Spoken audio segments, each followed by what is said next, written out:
સમાચારોમાં આગળ વધી મહત્વપૂર્ણ સમાચાર પ્રાપ્ત થઈ રહ્યા છે અમરેલીથી, જ્યાં ડીએપી ખાતર લેવા માટે ખેડૂતોની પડાપડી જોવા મળી। બગસરા શહેરમાં 25 દિવસે 360 થેલી ખાતર આવતા ખેડૂતો કતારોમાં લાગી ગયા। ખેડૂતોને શિયાળુ પાકના વાવેતર માટે ખાતરની તાતી જરૂરિયાત છે। ધરતીપુત્રો ખાતર મેળવવા માટે વહેલી સવારથી લાઈનોમાં ઊભા જોવા મળ્યા। 200 થી વધુ ખેડૂતો ડીએપી ખાતર લેવા લાઈનોમાં જોવા મળ્યા છે। જો કે એક ખેડૂતને માત્ર 2 થેલી ડીએપી ખાતર મળતા ખેડૂતોમાં નારાજગી વ્યાપી છે।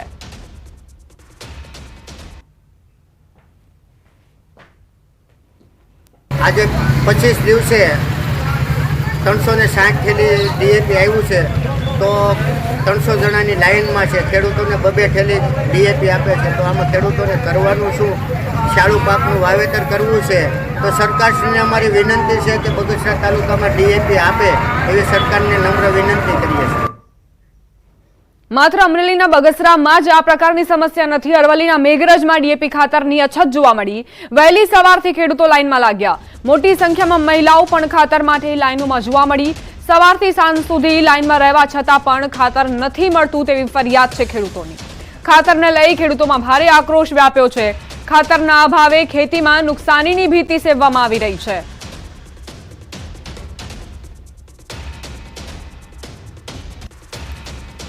આ ખેડૂત બધા તાકી રહ્યા છે। અમારે વાવેતર કરવાનું છે, ખાતર પણ મળતું નથી। સવારનો આવીને અહીં બેસી રહીએ, ઘેર ઢોરો બોકડો ઢોર સોરો બધો ભૂખી મરી અમે અહીંયા તો અહીં તાકી રહીએ। આ પબ્લિક બધી ધક્કા ધક્કી કરી રહી છે, ખાતર મળતું નથી। અમે મેઘરજ તાલુકાના અંદર અમારે આજે 10-15 દિવસથી ખાતર નહીં મળતું અને લોકો રોજે રોજ ઓટા મારીને આખો દિવસ બેસી રહે છે ને હોજે ઘરે જાય ને ખાવાનું ખાતા બી નહીં। સવારમાં 7 વાગે અહીંયા ગોડાઉન ઉપર આવીને ઉભા રહી જાય છે 7-15 દિવસથી। તો અમરેલી હોય કે અરવલ્લી, સમસ્યાઓ ખેતર માટે એ જ છે કે ખાતર નથી મળી રહ્યું। લોકો લાઈનોમાં ઊભા રહી રહ્યા છે, ધરતીપુત્રો ફરિયાદ કરી રહ્યા છે, પરંતુ કોઈ સાંભળવા માટે નથી। અત્યારે અનુકૂળ સમય છે શિયાળુ પાકને વાવવા માટેનો અને તે સમયે ખાતરની તાતી જરૂરિયાત છે, પરંતુ ખેડૂતોને એ જ ડીએપી ખાતર નથી મળી રહ્યું।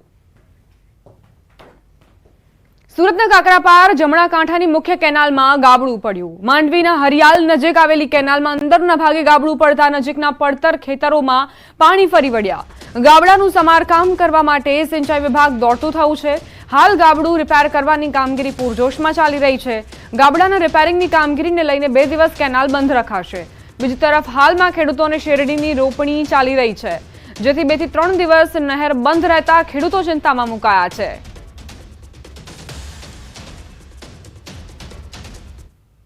આજ સવારે વહેલી સવારે રેગ્યુલર ઇન્સ્પેક્શન દરમિયાન આ બાબત ધ્યાનમાં આવેલ હતી અને ઉપરથી આપણે પાણી ઓછું કરવા સવારે જ જણાવેલું છે। પાણી ઓછું થતાં 4 થી 6 કલાક જેટલો સમય લાગે છે। ઉપરથી પાણી ઓછું થાય એક સ્થળ નિરીક્ષણ કરતા ધ્યાનમાં આવશે કે કેટલું ગાબડું પડેલ છે અને એના આધારે કામગીરી કરવાની થશે। આશરે 2 થી 3 દિવસમાં પાણી પાછું ચાલુ થઈ જશે અને આપણે જે પાણી ડેમેજ થઈ છે ત્યાંથી જે પાણી નીકળે છે અહીંયાથી ખાડીમાં નિકાલ માટે વ્યવસ્થા કરેલ છે, જેથી ખેડૂતોને નુકસાન ના થાય। ગીર સોમનાથના કોડીનાર માર્કેટ યાર્ડમાં ખેડૂતોએ હોબાળો કર્યો। મગફળીની ખરીદીમાં ટેકાના ભાવે ખરીદી કરવાની માંગ સાથે હોબાળો કરવામાં આવ્યો। ખેડૂતોએ જીદ કરી મગફળીની હરાજી બંધ કરાવી। આ મુદ્દે યાર્ડ સત્તાધીશોએ જણાવ્યું હતું કે હાલ 1000 થી 1215 રૂપિયા સુધી મગફળીના ભાવ યાર્ડમાં મળે છે। ખેડૂતો દ્વારા સરકારના ટેકાના ભાવ મુજબ રૂપિયા 1356 મુજબ હરાજી કરવા માંગ કરાઈ। ખેડૂતોએ રોષ સાથે હરાજી બંધ કરાવી વિરોધ નોંધાવ્યો। ખેડૂતોએ યાર્ડના ગેટ પર પહોંચીને રસ્તો બંધ કરી વિરોધ દર્શાવ્યો।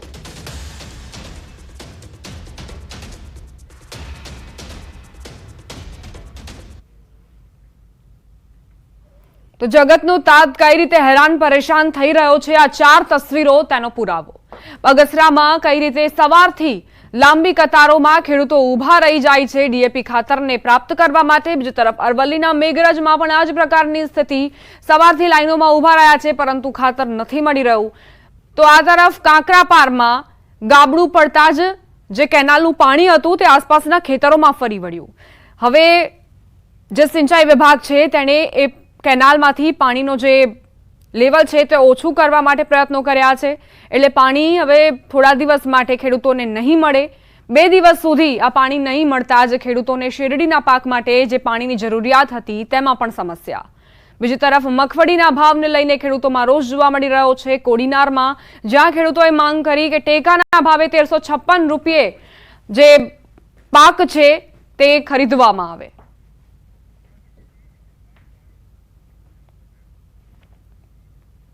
મિશ્ર ઋતુના કારણે શિયાળુ પાક પકવતા ખેડૂતોની ચિંતામાં વધારો થયો. દેવભૂમિ દ્વારકા જિલ્લામાં શિયાળાની ઠંડી ન પડવાના કારણે જીરાના વાવેતર કરતા ખેડૂતો ચિંતામાં મુકાયા છે. ચોમાસુ પાક નિષ્ફળ ગયા બાદ હવે રવિ પાકમાં પણ કુદરત સાથ નથી આપી રહી. ખેડૂતો જણાવી રહ્યા છે કે ચોમાસુ સિઝન દરમિયાન ભારેથી અતિભારે વરસાદના કારણે મગફળી સહિતના પાકને વ્યાપક નુકસાન થયું છે. હાલ શિયાળુ પાકનું વાવેતર કરવાની તૈયારી કરી લીધી છે, પરંતુ વાતાવરણ અનુકૂળ ન હોવાના કારણે ખાસ કરીને જીરુના પાકનું વાવેતર થઈ શકે તેમ નથી, જેથી કરીને ચણા, ધાણા સહિતના પાકનું વાવેતર કરવું પડે તેવી સ્થિતિનું નિર્માણ થયું છે. ઠંડીનું પ્રમાણ નહીં વધે તો દ્વારકા જિલ્લામાં જીરુનું વાવેતર ઘટી શકે તેવી શક્યતાઓ હાલ વર્તાઈ રહી છે. શિયાળાની ઋતુમાં અમારે ચણા, ધાણા એવું બધું વાવવું છે, જીરું વાવવું છે, પણ જીરુમાં અત્યારે એગ્રોવાળા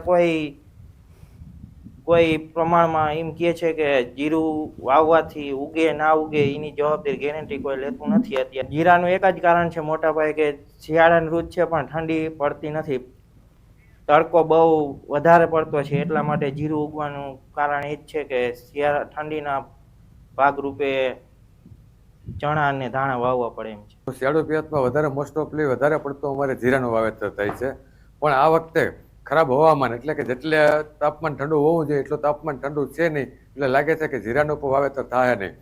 એગ્રોવાળા પાસે જાય તો એગ્રોવાળા આપણે એવું જ કહે છે કે ભાઈ હજી વાતાવરણ માફક નથી આવ્યું, જોવાનું વાવેતર કરશો તો ઉગાવો કાયદેસર થાય નહીં. ચોમાસું પાક તો હાવ ફેલ જ ગયો તો, વરસાદ વધારે થઈ ગયો તો બકાલાનો માંડવીનો પાક બગડી ગયો છે. ત્યારે શિયાળુ પાકમાં વાવેતર કરવાની જરૂર છે જીરુની, પણ જીરું તો અત્યારે જે એગ્રોવાળા એમ કહે છે કે ગરમી બહુ પડે છે, વાવેતર કરતા નહીં. તો અત્યારે અમે ધાણા અને ચણાનું વાવેતર કરીએ છીએ, એવી ગણતરી કરીએ છીએ કે એ કરીએ, બાકી જીરું વાવવાની એમને એગ્રોવાળાની સલાહ લીધી, એ પણ ના પાડે છે. ગીર સોમનાથના તાલાલા ખાતે ફરી શુગર મિલ ધમધમશે. વર્ષોથી બંધ પડેલી શુગર મિલો ઇન્ડિયન પોટાશ કંપની દ્વારા આવતા વર્ષથી શરૂ થશે, જેને લઈ શુગર મિલના સભાસદોની સાધારણ સભા મળી હતી, જેમાં આઈપીએલ ઇન્ડિયન પોટાશ કંપનીને 30 વર્ષની લીઝ પર આ શુગર મિલ સોંપવાનો નિર્ણય કરાયો છે. એટલે કે આવનારા 30 વર્ષ સુધી આઈપીએલ કંપની આ મિલ ચલાવશે. એટલું જ નહીં, શુગર મિલની ઉપરના મોટા ભાગનું જે કરજ છે તે પણ ભરપાઈ કરી દેશે, તો કર્મચારીઓના બાકી રહેલ પગાર પણ ચૂકવવામાં આવશે. અહીંયાની ખાનસરી શરૂ થાય એવા પ્રયત્ન દરેક વ્યક્તિઓએ પોતાના રીતે કર્યા હતા. આજે એ ખાનસરી શુગર ફેક્ટરીની અહીંયા સાધારણ સભા મળી હતી. કેન્દ્ર સરકારની એક આઈપીઓ ઇન્ડિયન પોટાશ કંપની દ્વારા આ શુગર ફેક્ટરીને 30 વર્ષ લીઝ પર લઈ અહીંયાનું જે સભાસદ મંડળ એ ચાલુ રાખી અને 30 વર્ષ આ લીઝ પર લઈ અને આવતા વર્ષે ફરી ચાલુ થાય એવા એગ્રીમેન્ટના પણ અહીંયા ઠરાવ કરવામાં આવ્યા. ડિસેમ્બરમાં આ પ્લાન્ટ છે કંપની ચાલુ કરવાની છે અને 30 વર્ષના ભાડા માટે આપણે એમને આપીએ છીએ. મંડળી કાર્યરત રહેશે, મંડળીના પેટા નિયમો છે એ પણ કાર્યરત રહેશે. ખાલી પ્લાન્ટ ચલાવવા માટેની તમામ જવાબદારીઓ છે એ કંપનીની છે અને કંપની એની અંદર પોતાનું કામ કરશે અને બાકીનું જે લેણું છે એ પણ કંપની ભરપાઈ કરવાની છે. એમાં મંડળીને કોઈ પણ લેણું ભરપાઈ કરવાની કે એક પૈસો દેવાની કોઈની જરૂર નથી. મહત્વનું છે કે ભૂતકાળમાં કોડીનાર, ઉના અને તાલાલામાં શુગર મિલ ધમધમતી હતી. આ શુગર મિલ ધીમે ધીમે કરજના બોજ નીચે દબાઈ ગઈ અને વર્ષોથી બંધ હાલતમાં છે, જેના કારણે શેરડીની ખેતી કરતા ખેડૂતોની હાલત પણ કફોડી બની. બંધ થઈ ચૂકેલી મિલો ફરી શરૂ થાય તેવી આશા સેવામાં આવી રહી હતી. શુગર મિલને લઈને હવે નવી આશાનું કિરણ જે ઉગી આવ્યું છે, કારણ કે સરકાર દ્વારા આઈપીએલ કંપની મારફત આ શુગર મિલને ફરી શરૂ કરવાની કવાયત શરૂ કરાઈ છે. આ શુગર મિલ આવતા વર્ષે શરૂ થાય તે માટે યુદ્ધના ધોરણે આગામી દિવસોમાં કામગીરી શરૂ કરાશે, જેને લઈ આ વિસ્તારના ખેડૂતોમાં ખુશી છવાઈ. શુગર ફેક્ટરી ચાલુ કરવા માટે બેંકનો પણ સપોર્ટ લીધો છે. બેંકે પણ સહકાર આપ્યો છે. કે જેટલી વ્યાજની ગણતરી છે એની અંદર એ લોકો સહકાર આપીને આ સુગર ફેક્ટરી ચાલુ થાય એવા પૂરેપૂરા સાથ અને સહકાર સાથે બેંક અમારી સાથે રહેશે.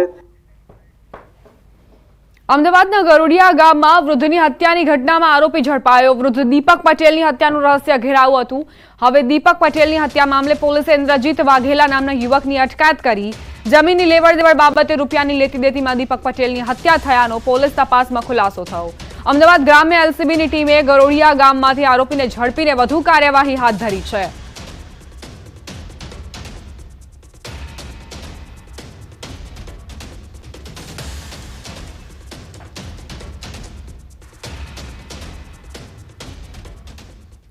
બુલેટિનમાં રોકાશે એક નાનકડા વિરામ માટે. આપ જોતા રહો ન્યૂઝ